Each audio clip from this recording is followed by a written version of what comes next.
button. Okay, thank you. Legal issues and cancer therapy. My name is Roger Royce. I'm a corporate partner in the Emerging Growth and Venture Capital Group at Haynes Boone in Palo Alto, California. Haynes Boone is an AmLaw 100 law firm with offices all over the country and in other parts of the world. We are very much a full-service law firm, and as you'll find from this panel, we have a very deep bench in anything related to intellectual property, regulatory, privacy, and corporate. So again, first panel is on legal issues. I know that's top of mind, certainly for me and probably for a lot of you when it comes to cancer therapy startups. So on our panel here today, we have Vincent Scher. He is an IP lawyer and a patent lawyer, has a deep background in biology and works in this space and has for a long time. Ben Pelletier is in our San Francisco office, also an IP and patent lawyer who does a lot of work with biotech. Susie Trigg is an FDA lawyer who, I think you're in Dallas, right, Susie? Dallas or Austin, who actually is on the FDA side of this space. And then finally, Gavin George, who works with data privacy primarily. All of us are partners at Haynes Boone, and all of us have experience in the space. So with that, let's start off with our guest.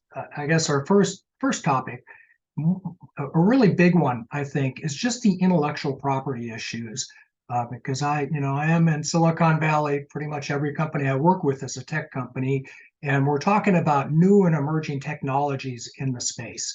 So, Vincent and Ben, let me just ask you. I know that cancer therapy is different when it comes to IP strategies. So can you maybe talk a little bit about how it's different, how your patent strategy might differ, how your trade secret strategy might differ? What can a company expect when they want to protect their IP? Sure, I can talk to this point. So in the cancer biology space, one of the challenges with clinical trials is that you can't simply have people in the clinical trial that are given a placebo drug, right? Your clinical trials are geared towards treating standard of care without the new drug and then standard of care with the new drug. So oftentimes you're dealing with patients who are second, third, or fourth line chemotherapy, meaning they've tried 3 or 4 different chemotherapies, they're not working, they're now combining those chemotherapies with a new molecular entity that's being studied. And so it leads to challenges because in the initial stages of building your IP portfolio, you're focused on the composition of matter claims, right? Protecting the new drug. But as time goes on and you do these clinical trials, you have to also think about how you can build IP around those new methods of treatment that involve, for example, administering the new drug in combination with 2 or more chemotherapies, and then paying very close attention to your clinical development timeline and working towards that adjuvant setting where just your new molecular entity is being administered without those chemotherapeutic agents. So it leads to challenges because your own prior art, your own publications from your previous patent filings can come up as a blockade to future patentability. So this is why it's really important to work with a patent attorney to plan out your portfolio and make sure you're not kind of falling into those pitfalls and planning accordingly and figuring out how you can show that these later clinical trials are different from the previous ones. And it really makes an impact because over the lifetime of your product life cycle, you have opportunities to file patents and get protection that's going to extend coverage for a longer duration. So your earlier filings on a composition of matter are oftentimes 5 to 10 years before an approval of a drug. But the later filings that maybe are involved with your phase 2 clinical trial, those have the potential to extend coverage of your product for another 20 years from that point in time. And so these therapeutics are often most valuable at the end of their life cycle when generics are trying to come onto the market. So it's really important at the initial stages of your development and your product life cycle to think about these issues and make sure you're planning accordingly, because you could wind up near the end of the product life cycle and not have any meaningful patent protection, which is going to lead to cannibalization of your market from generics. Yeah, Ben addresses a really critical point, and that is having a very the foresight for portfolio management and effective life cycle management of the cancer therapeutics and the entire therapeutic regime.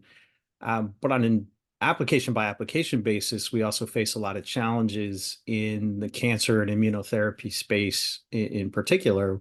When we think of the sufficiency of the written description and the extent to which we need to describe and the teaching of how to make and use to enable the full scope of the invention. Over the last few years, the courts have really placed an emphasis on reining in the scope that applicants are claiming, and in particular in the immunotherapy space.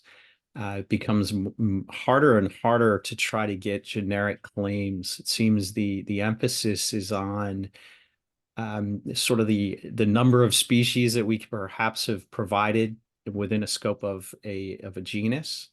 So having a clear view ahead of time of what direction we're heading in with what particular products and compositions that we need to protect is really an important part of our abilities to draft applications that protect not just exactly what you are doing and what you want to go forward and commercialize, but also create a defensive posture that keeps others far afield from what it is that you, in fact, are pursuing and developing yourself. Yeah, can I ask a question here? Is in this particular space, because I work with all sorts of tech companies in a lot of different areas, and there's always this question as to whether we're going to rely on patent or whether we're going to rely on trade secret. I mean, would you say patent protection is more or maybe less important than other types of IP protection in this particular vertical?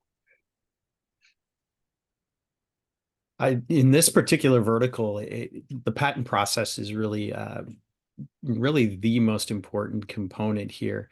It ultimately gives rise to your abilities for exclusivity, especially when we start looking at the interface between the drug and marketing of a product and how it ties into the regulatory scheme for exclusivity. So it tends to be where most of the action is. The trade secret type stuff, maybe in an area which is harder to get patent eligible subject matter, like maybe in the diagnostic space. There's a tendency at this point to start turning towards more of a trade secret structure. Ben, you've further observations?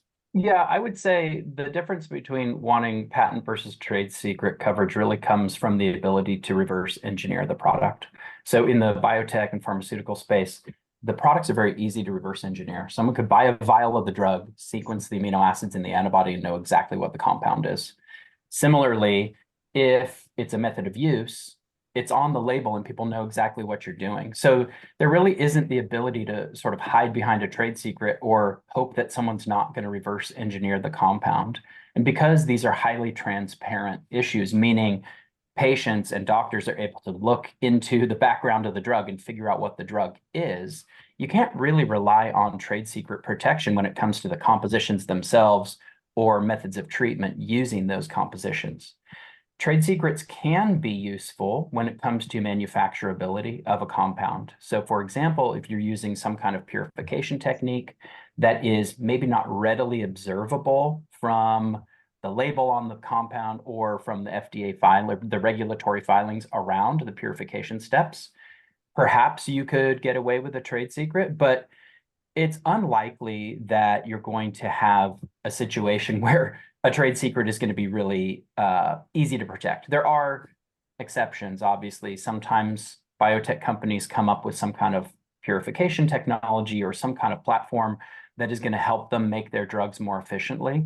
And that's the kind of opportunity where we might be able to protect it as a trade secret, and it might have applicability to multiple compounds, right? Multiple types of antibodies that are used in a particular setting.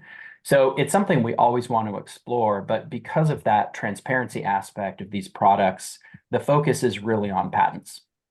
Gotcha. Yeah, just kind of to round that out, one of the other one of the other areas, technology developments we're really seeing that's pretty active in this space is the drug discovery process, the identification and correlation to markers.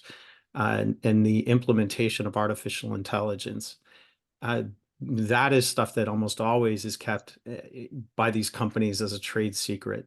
Because just to Ben's point, that's not reverse engineerable. It's not technology that someone can readily see how you went about identifying the drug and the target.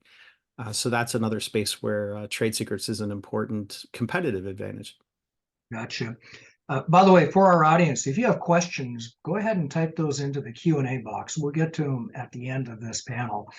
But in the meantime, so thank you for that overview of some of the high-level IP issues. Gavin, I want to turn to you because a lot of the companies that are here today, they're using data, they're using AI and data or some sort of process. And the question that just always comes up 100% of the time, it seems, has to do with what rights do I have to the data? So I'm getting all this patient data and, I got my HIPAA releases signed, but now I want to go commercialize it and market it. Is there anything special that has to be done before a company can legally do that? And what happens if they forget or they don't do it right? Yeah, absolutely, Roger. There's a whole new slew of privacy laws that we're faced with that have come out in the United States over the past, say, 3, 4, 5 years. It used to be we had a more of a straightforward HIPAA regime where you would look to see if your information is covered as PHI and strive to adhere to the HIPAA rules. And actually, we have a panelist on that because we can talk a little bit about HIPAA. So I'm going to leave that to the side for good reason, because that's not the end of the inquiry anymore. Absolutely not. We have a slew of new privacy laws, including California's CCPA, which cover the data about individuals in a more general sense. And while I won't attempt to give you a summary of the entire privacy landscape, suffice it to say that you need to put in privacy notices and disclosures that fully explain each use of the data and which use you're going to put it to at the point of collection. So you need to be thinking at the point of collection, be it from your participants, from your patients, whoever it might be, giving them a privacy notice that fully describes whether their data might be used to train an AI algorithm, might be used in some other commercial manner, might be used to, just outside the clinical setting, and anything that would be useful in order to prove or to study the efficacy of the drug. So we have an overlaid privacy regime on top of just your ordinary HIPAA concerns that make this quite a bit more complicated moving forward. Now, I will point out one thing to this audience particularly. A lot of these state privacy laws will have a threshold or a floor on the amount of data that you have, depending on how many data records that you have, or the amount of revenue that your company produces, that may exempt you from some of these data laws if you are small enough. But that's also something to look into to make sure that you're below that threshold. And when you cross into that threshold, you're adhering to all the new privacy regulations. So Gavin, in my kind of typical scenario here, we've got a company, they're gathering lots of data, and now all of a sudden, what kind of play off what you just said, maybe now they found this new cool AI tool. So they found a new market for the data. You said we should get the consents at the point of gathering. What if they didn't because they didn't think about it? Because the tech didn't even exist when they got the data, years ago, but now they want to use it. Do they have to go back and get licenses and permissions? Unless they can find a way to anonymize or pseudonymize that data into the AI tool, which is something you can look at, yes, you do not have permission to put that into your new tool. And if you're not thinking about this sort of stuff early, Roger, to your point, you may miss something that you want to do with that personal data, that personal information later. Notably, the definition of personal information is also broader than you might think it is. If there is a patient ID that is unique to that patient, if, of course, just a name, just a street address, just a phone number or mobile number. Any one of those items is considered personal information. If you're not thinking ahead and thinking about getting the proper consent and notice in front of the person when you gather that information, you may be hamstrung later on what you're allowed to do when you commercialize that information.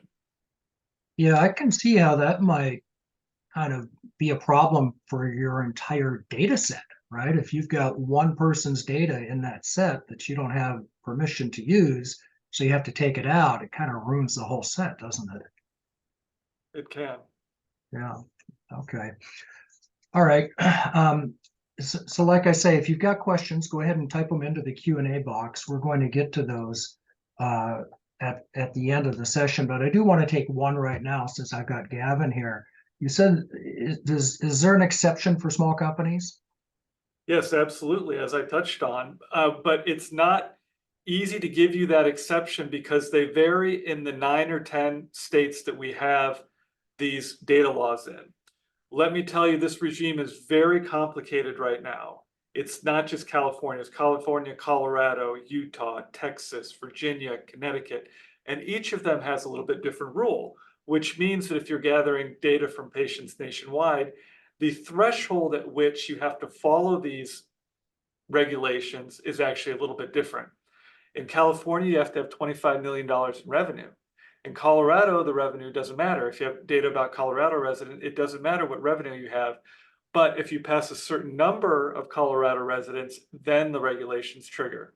It's really helpful to have counsel to navigate those sort of questions about what is the threshold? Where am I small enough that I don't have to abide by all these new regulations?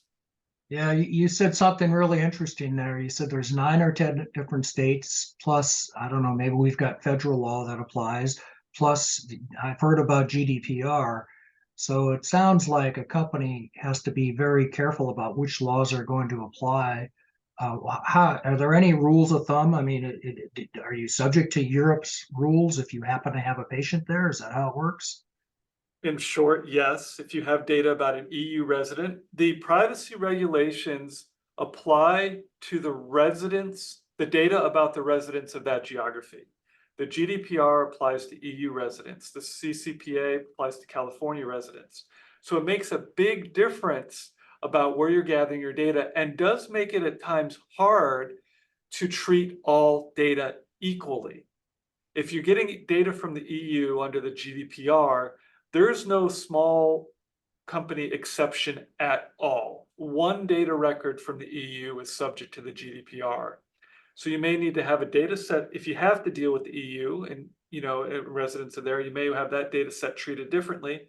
You may not be able to use that one in your new AI model. Whereas in the state regulations in the 9 or 10 states that we have, and more are coming online every day, you may be able to have a little bit more flexibility, but that's why it's important to keep your eye out for being tripped up on stuff like that, because it can be surprising if you have certain types of data from certain geographies, what rules apply. Okay, thanks very much, Gavin. It's one more thing to worry about. It is, unfortunately. I'm sorry. It's just one more thing to worry about. Okay, well, let's shift gears here. Gavin will stick around, so if you have questions, we'll get to them at the end. But Susie, a lot of the companies here have FDA compliance issues, and I think it's worth, we could do a whole day, I'm sure, on FDA, but I think it's maybe worth just a high-level summary of when they have to think about that regulatory regime. Can you talk a little bit about that? Sure. The short answer is always for companies in this space. At the outset, the threshold issue is what regulatory pathway with FDA is going to apply based on the product's intended use and also its composition. And so that's typically at the outset, a very important touch point with a regulatory advisor, whether that's legal counsel or a consultant, to figure out the appropriate classification that the product is likely to fall into if it develops according to plans, and then get an idea at what point precisely there needs to be a submission to FDA. And typically that will always be before there are human trials. And so getting an idea very quickly of what will be required and when is important. And then the FDA regulatory issues really live with a company throughout its life cycle and are also really important to maintaining the value if you're trying to raise capital along the pathway too, which most companies are at various points. So would these requirements apply only to companies that actually are creating, I guess, a therapy like a drug, or would they apply to some of the medical device companies, for example, that are here today? We have companies that are using patient data to come up with solutions to help them. I mean, at what point do they have to think that they're going to have to go through a lot of approval processes? So if a product is going to be used basically to diagnose or to treat, then it bears FDA analysis. There are some exceptions from the medical device definition statutorily for devices with software functions and for software functions. And so that analysis would need to be, if that's what a particular product is supposed to be, whether or not it sits within that exception, which is driven by the statute and also by FDA's enforcement discretion, whether or not it's likely to have a significant impact on patient health. And so that's a, pretty careful analysis to determine where that might fit. Okay. Let me ask you, I do corporate law, so the regulatory agency that I'm mostly concerned about is the SEC. And with the SEC, it seems their policies seem to change fairly regularly. Do we have that problem with the FDA? And if so, what's the FDA like right now? Is it a kinder, gentler FDA, or is it a pretty tough organization these days?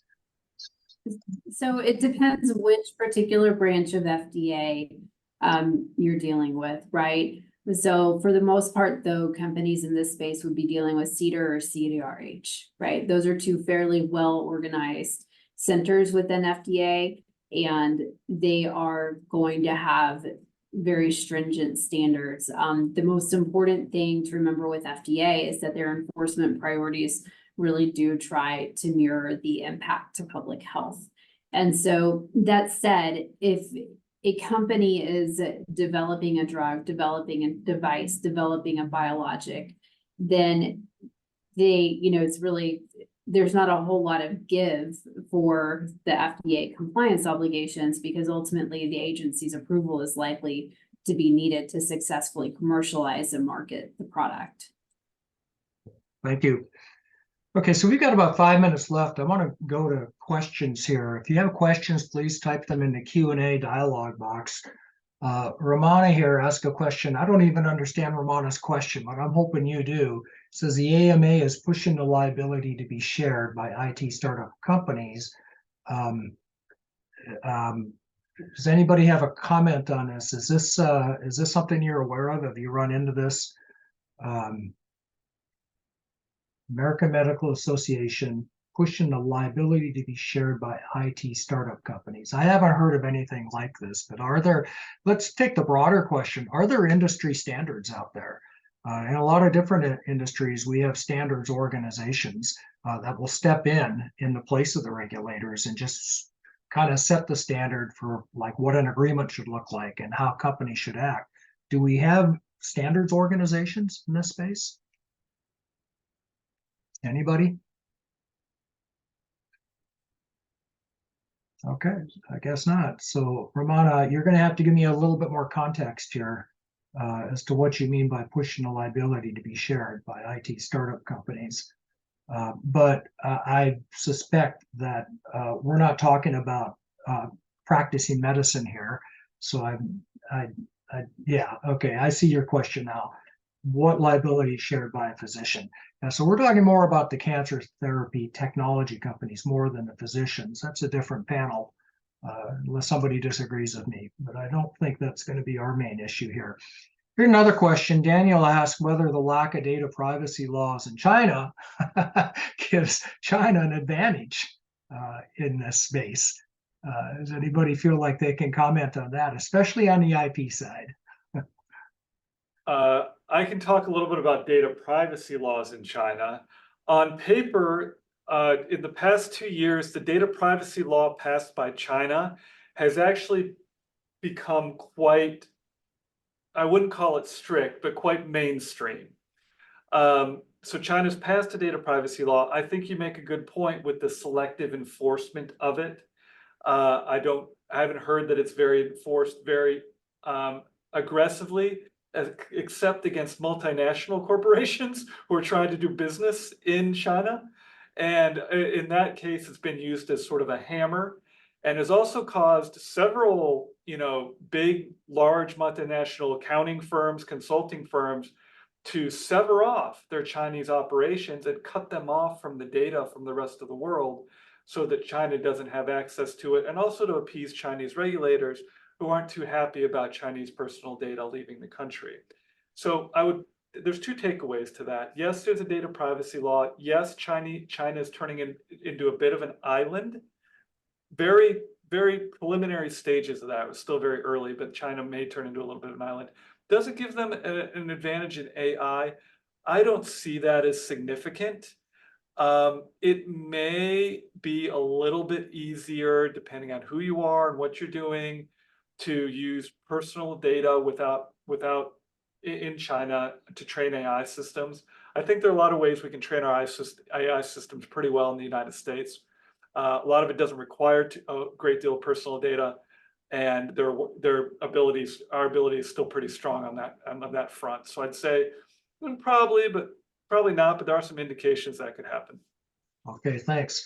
Another question here touches on a topic that we had mentioned, had to do around reverse engineering. This is a company that has patent protection, but is asking, does that mean, should we examine our trade secret policies as well? Vincent or Ben, do you have a view? I will say this: in the US, you have to be careful about, as soon as you disclose your information in a patent filing, you cannot pull it back and keep it as a trade secret. So you have to make the decision up front. If you're going to keep something as a trade secret, you need to keep it secret and label it as a trade secret. If you're going to patent it, you need to move forward with the patent process. It then publishes and becomes public information. So I don't know that you certainly can't retroactively go and pull something from a published patent application back into a trade secret category. So I think it's always a good idea to examine patent versus trade secret. That needs to happen very early in the invention disclosure process, because that decision needs to be made up front. Okay, thank you. Okay, one last question in our last minute has to do with the use of patient tissue if the personal data is anonymized. So Gavin, I think that's one for you. And I think what they're getting at is a lot of these companies will actually take actual tissue, they'll get the sequencing information, then they'll aggregate and anonymize. And I know there are a lot of technologies out there that are trying to figure out the best therapy for a particular mutation based on tissue. The same rules apply? That is a very thorny issue that the law does not cover terrifically well right now. Yes, you can get out of these laws that I'm talking about as long as the data is truly anonymized.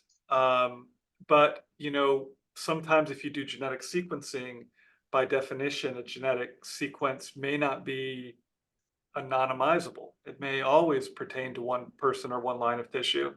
It's a thorny issue. There isn't a lot of law around it yet, but anonymization techniques, including the ability to sort of, anonymize your data set before feeding into your analyzer, can help a lot to try and steer clear of these issues. It's a very thorny and fact-specific area, and there's not a lot of law here yet. Okay. All right. I know we've got additional questions, but we have to move on to the next panel.